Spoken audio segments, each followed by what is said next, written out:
Cafe Isha adalah salah satu kedai makan yang terdapat di dalam Inasis, Universiti Utara Malaysia. Nama kafe ini berasal daripada gabungan antara kedua-dua nama pemilik syarikat, iaitu Sharifah dan juga Kak Ji. Pada mulanya, Cafe Isha merupakan sebuah syarikat yang bertempat di Alostar dan telah membuka perniagaan keduanya di Universiti Utara Malaysia sebagai kedai makan. Cafe Isha telah memulakan perniagaan di UM seawal tahun 2019 lagi. Sebelum itu, Cafe Isha telah berniaga di sekolah-sekolah dan di tempat tumpuan orang ramai. Sebelum memulakan perniagaan di Inasis Bank Rakyat, Cafe Isha telah berniaga di Inasis TMB selama 6 bulan sahaja.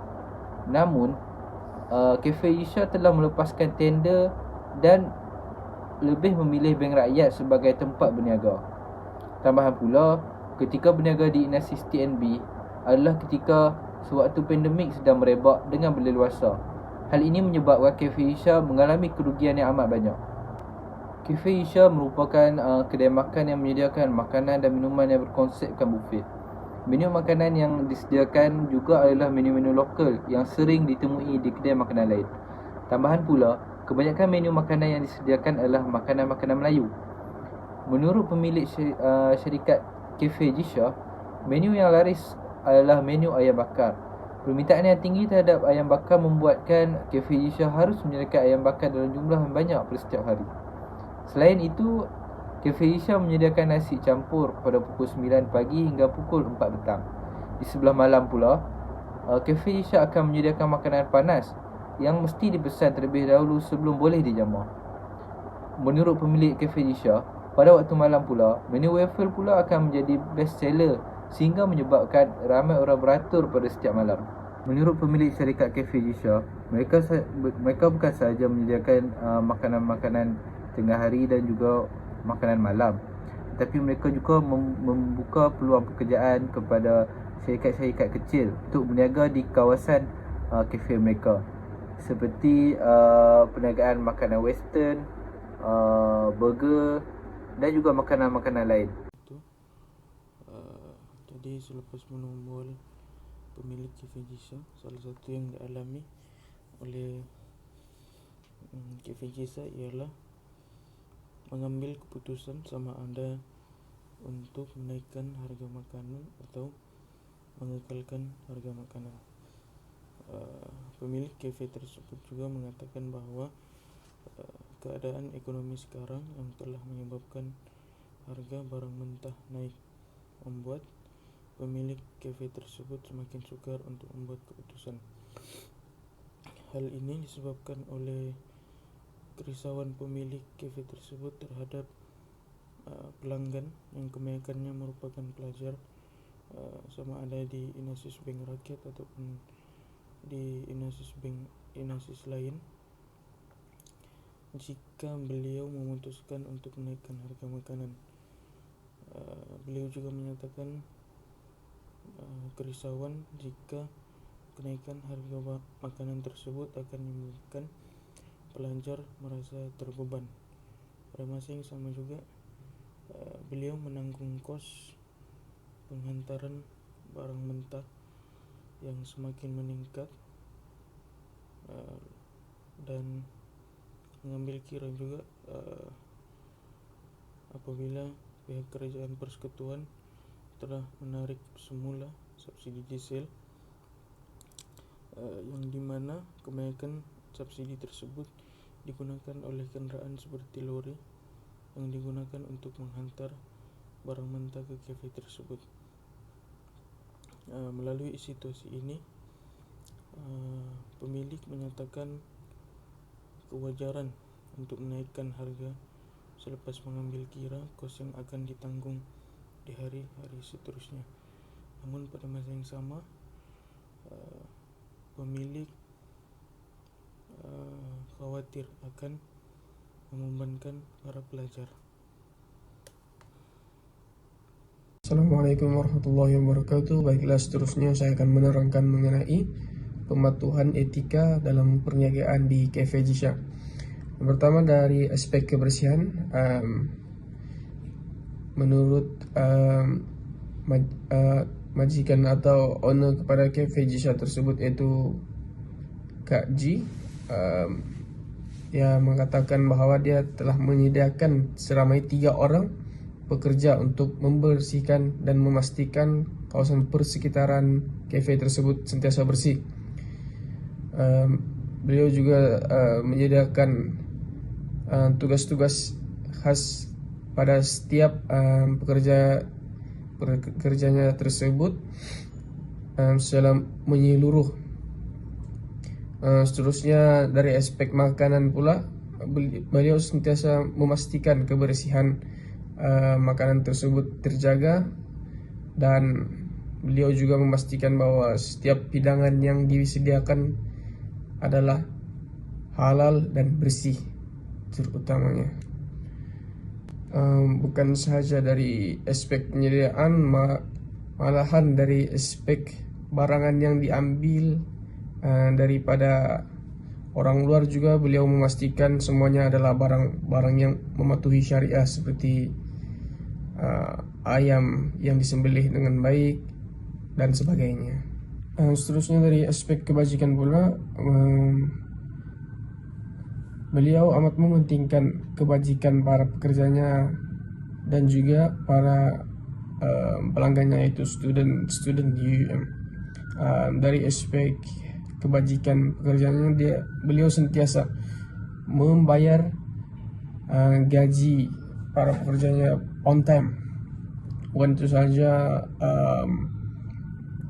makan minum dan makan minum para pekerjanya juga sentiasa terjaga. Terus bagi para pelajar pula, beliau sentiasa menyediakan makanan yang berkualiti dan sihat, halal dan bersih kepada para pelajar. Beliau juga sentiasa menunaikan kewajiban berzakat sepanjang tahun. Beliau sentiasa membayar zakat perniagaan setiap tahun apabila cukup syarat dan haul. Selain itu, beliau juga turut memberikan sumbangan para pelajar yang meminta sumbangan, seperti para pelajar yang ingin membuat program namun budget kurang dan terpaksa mencari sponsor daripada pihak-pihak luar. Para pelajar akan mencari Cafe Jisha ini salah satu tempat di mana para pelajar selalu minta sponsorship, tetapi pemilik Cafe Jisha ini terpaksa menghadkan permintaan sponsorship itu dari 2 hingga ke 3 permintaan saja atas faktor-faktor yang tertentu. Terusnya dari aspek urus niaga keuangan pula, setiap harga yang dipaparkan di senarai menu juga adalah harga yang sama dikenakan ketika ingin melakukan pembayaran. Malahan pemilik juga mengakui bahwa beliau sering melakukan pengurangan harga terhadap beberapa pelajar yang diketahuinya kurang berkemampuan. Harga bagi setiap makanan juga adalah berpatutan dengan para pelanggan di cafe tersebut, yang merupakan student ataupun pelajar yang terkadang tidak mempunyai uang yang cukup untuk beli makanan. Seterusnya, beliau juga menyediakan berbagai cara untuk melakukan pembayaran, yaitu secara tunai, QR code ataupun transfer. Semoga itu para pelanggan mudah untuk melakukan pembayaran kepada cafe tersebut. Nama saya Muhammad Azmin Hamdan, nombor matrik 297616. Saya akan berkata tentang etika sosial media dalam perniagaan. Yang pertama sekali adalah peniaga dia mesti sentiasa mengikuti trend semasa media sosial ni. Macam sekarang kita boleh lihat di TikTok ada satu trend yang dalam marketing ni, nama dia adalah marketing main nyawa. Mereka akan ambil satu video yang berbahaya, lepas tu mereka akan stitch video marketing mereka dan tidak menyebabkan apa-apa kecederaan. Dia satu transition yang dapat menarik minat pelanggan lah untuk melihat iklan tersebut. Yang kedua adalah kita mesti sentiasa peka dengan maklum balas daripada pelanggan. Kita sebagai peniaga ni, kita mestilah sentiasa fokus tentang maklum balas positif maupun negatif supaya kita dapat memperbaiki apa yang kurang dan menambah baik benda yang lebih baik supaya kita dapat mengembangkan perniagaan kita. Yang ketiga adalah kita mestilah konsisten dalam mempromosikan perniagaan. Kita sebagai peniaga ini kita tidak boleh jika kita mempromosikan kita punya perniagaan hanya sekadar banner kita letak itu tidak konsisten sebab dia hanya kekal pada satu. Kita masih sentiasa blast iklan kita, menambah lagi banner ataupun letak banner di mana-mana ataupun post di media sosial. Yang keempat adalah kita sebagai peniaga kita boleh melibatkan diri dalam komuniti peniaga-peniaga di kawasan kita supaya kita dapat menambahkan ilmu dan cara bagaimana untuk mengembangkan perniagaan kita. Kita juga boleh menambahkan connection di antara peniaga supaya dapat boleh membantu satu sama lain. Yang terakhir sekali, sebagai seorang peniaga kita mestilah mesra kepada pelanggan. Kita harus memberi jawapan yang jujur, menjawab pelbagai pertanyaan dengan cara yang baik, tidak meninggikan suara supaya pelanggan selesa bersama kita. Okey, apa yang kita boleh lihat sini, Cafe Gisha dia boleh kekurangan Cafe Gisha ini dia tidak mempunyai media sosial. Dia tidak memanfaatkan media sosial itu dalam perniagaan mereka. Jadi mereka bolehlah melakukan etika ini supaya perniagaan mereka lebih berkembang. Kesimpulannya, bagi memastikan Cafe Gisha sentiasa kekal relevan dan menjadi pilihan utama bagi mahasiswa di industri rakyat adalah dengan mengatasi dilema yang dialami dan memastikan Cafe Gisha sentiasa mematuhi etika perniagaan. Cafe Gisha ini mengalami dilema dari segi kenaikan harga barang mentah, di mana pengusaha mengalami dilema sama ada menaikkan atau mengekalkan harga makanan. Seterusnya, pengusaha risau sekiranya pelajar akan merasa terbeban akibat kenaikan harga makanan. Dan yang terakhir, kos penghantaran barang mentah yang semakin meningkat. Oleh itu, pengusaha perlu mengatasinya dengan beberapa cara. Antaranya adalah pengusaha dapat mencari alternatif sumber barang mentah yang lebih stabil secara harga atau lebih terjangkau. Hal ini dapat dilakukan dengan menjalani kontrak jangka masa panjang dengan pembekal atau mencari pembekal yang menawarkan harga yang lebih murah.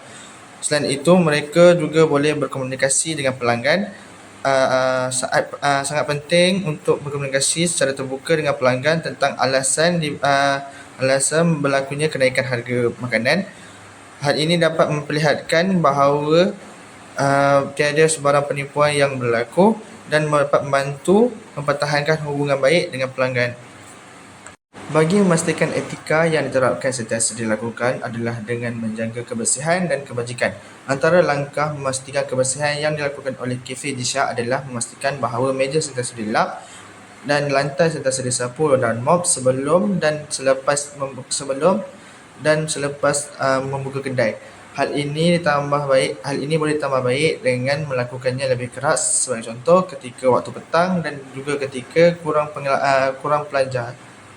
Bagi memastikan kebajikan pelajar terjaga, Cafe Gisha juga perlu memperkenalkan lebih banyak menu-menu rahmah dengan lebih giat supaya pelajar yang kurang kemampuan dapat mengetahui dan dapat menikmati sajian tersebut. Selain itu juga,